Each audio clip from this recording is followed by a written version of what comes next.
Dentro del tema de terapia eléctrica, el día de hoy vamos a hablar sobre el marcapaso transcutáneo. Ya hemos hablado de las funciones del monitor desfibrilador sobre la desfibrilación eléctrica, hemos hablado sobre la cardioversión eléctrica y vamos a hablar hoy sobre el marcapaso transcutáneo. Primera pregunta, ¿qué es un marcapaso transcutáneo? O mejor dicho, ¿en qué consiste la función de marcapaso transcutáneo de nuestro monitor desfibrilador? Consiste en brindar electroestimulación al corazón a través de unos parches colocados sobre el tórax del paciente, en un paciente consciente, y así aumentar su frecuencia cardíaca. Por eso es que tenemos otra pregunta, ¿en qué momento lo vamos a hacer? Pero para dar respuesta brevemente a esa pregunta, vamos a identificar estos ritmos que tenemos acá. Vamos a dar un lapso de 10 segundos entre ritmo y ritmo para que ustedes se hagan una autoevaluación en relación al tema de identificación de ritmos cardíacos. Vamos con el primero.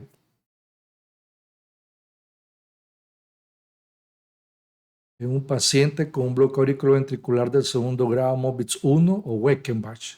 El segundo.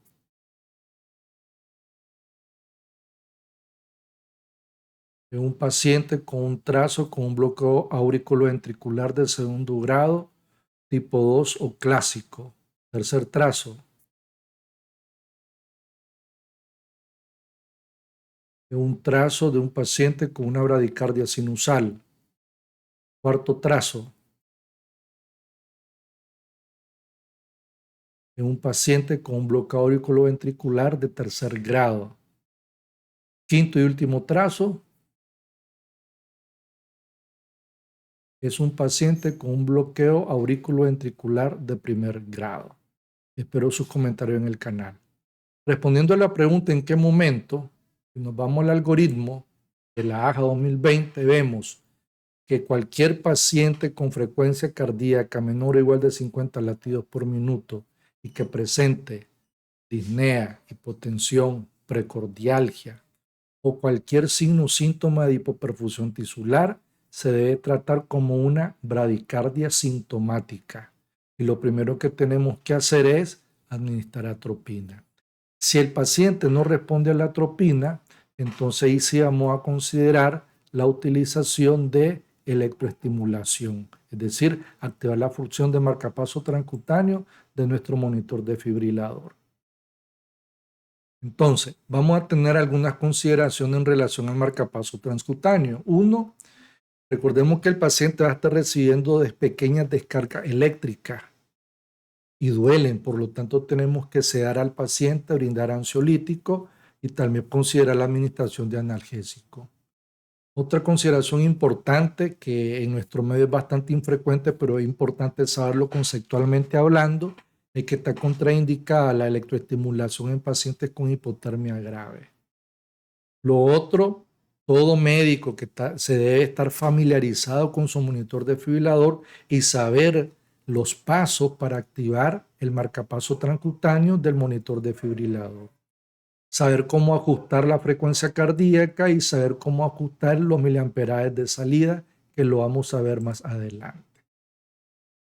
Muy importante, como les mencionaba, que incluye los parámetros que debemos de saber ajustar cuando activamos la función de marcapaso, como por ejemplo cómo vamos a modificar la frecuencia cardíaca y cómo vamos a modificar los miliamperios de salida y cómo ajustar también la función o activar la función de electroestimulación.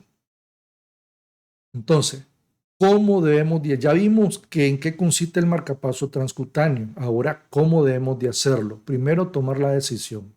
Si tenemos un paciente con una bradicardia sintomática, como lo mencionamos anteriormente, y que tiene, es decir, está bradicárdico y tiene signo de inestabilidad hemodinámica, le administramos atropina y no hay ninguna respuesta a la atropina, entonces debemos de considerar la utilización de marcapaso transcutáneo si lo tenemos. Segundo, debemos de sedar al paciente, llámese diazepam, midazolam, y si tenemos analgésico, pues administremos analgésico porque esa pequeña descarga es eléctrica, aunque sean pequeñas, duelen. Y lo otro, saber en qué consiste la serie de pasos para activar la función de marcapaso transcutáneo y lógicamente los parámetros que incluye esa función. Para ello veamos este caso clínico. Masculino, 65 años de edad con antecedentes personales de cardiopatía isquémica crónica, extraído por familiar al departamento de emergencia por presentar precordialgia de más o menos 1 hora de evolución.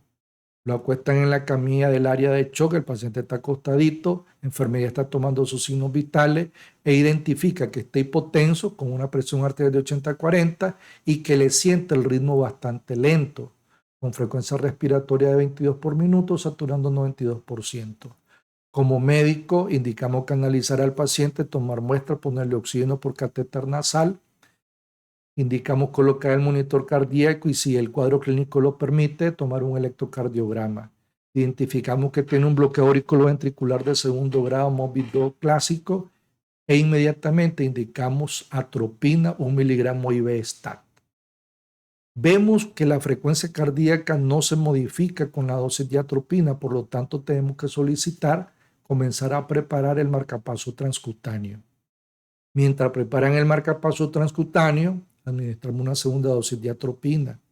Recordemos que la dosis máxima de atropina son 3 miligramos o bien 0.04 miligramos por kilo, ¿verdad? Entonces, ¿en qué consiste exactamente los pasos que debemos de considerar para activar la función de marcapaso o que ese marcapaso transcutáneo comience a funcionar? Uno, recordemos que el monitor desfibrilador está conectado, las paletas están conectadas al monitor. Por lo tanto, tenemos que sustituir los cables de las paletas por el cable con el que trabaja el marcapaso transcutáneo. Es lo primero que debemos de hacer. Segundo, colocar los parches de marcapaso en el paciente. Ya recordamos infraclavicular derecha y en la región precordial. Y tercero, lo que tiene nuestro paciente, vamos a activar la función de marcapaso, seleccionamos a través de este selector la función de marcapaso. Y si ustedes se fijan rápidamente nos aparecen dos parámetros, la frecuencia cardíaca y los miliamperios de salida. Debemos de saber cómo ajustar estos parámetros, ¿verdad? ¿Qué nos dice la AJA? Iniciar con una frecuencia cardíaca de 60 latidos por minuto. ¿Y cuánto miliamperaje? Uno, ir subiendo a tal punto que cuando la frecuencia cardíaca, la captura se haga constante, pues dejarlo ahí o 2 miliamperios por encima de ese miliamperaje determinado. Una vez que activamos esos dos parámetros, ya los modificamos, ya los ajustamos, ya tomamos la decisión con lo que vamos a trabajar, 60 de frecuencia cardíaca y 50 miliamperaje de salida, activamos la función de electroestimulación. ¿Cómo sé yo que ya está activada? Porque vemos que están estas líneas blancas y ya la frecuencia cardíaca comienza a ascender. Está por debajo de 37, 38 y ya vemos que paulatinamente va ascendiendo. Bien, no todo es tan sencillo. Puede ser que nuestro marcapaso no capture. Por lo tanto, debemos de considerar algunos puntos. Uno, si hay una falla en la captura de nuestro marcapaso transcutáneo, considerar que el miliamperaje que estamos determinando es muy bajo y por lo tanto debemos de subirle. Dos, puede ser que los electrodos o los parches estén mal colocados, por lo tanto tenemos que recolocarlo. Lo otro, revisar los cables, puede ser que hay una mala conexión y debemos de corregir esa falla. O bien la fuente de poder está agotada y debemos de revisar. Estas son algunas consideraciones que debemos tomar en cuenta o las más frecuentes cuando nuestro marcapaso no capture. Esto es lo que le tenía preparado para el día de hoy. Si te gustó el video y crees que es de bastante utilidad, dale like. Si no te has suscrito al canal, te invito a que lo hagas. Y lo más importante, trata de compartir este video, puesto que considero que es de mucha utilidad para el personal que labora en departamentos de emergencia, cuidado intensivo, sala de operaciones. Nuevamente, gracias y espero que nos veamos en futuros videos.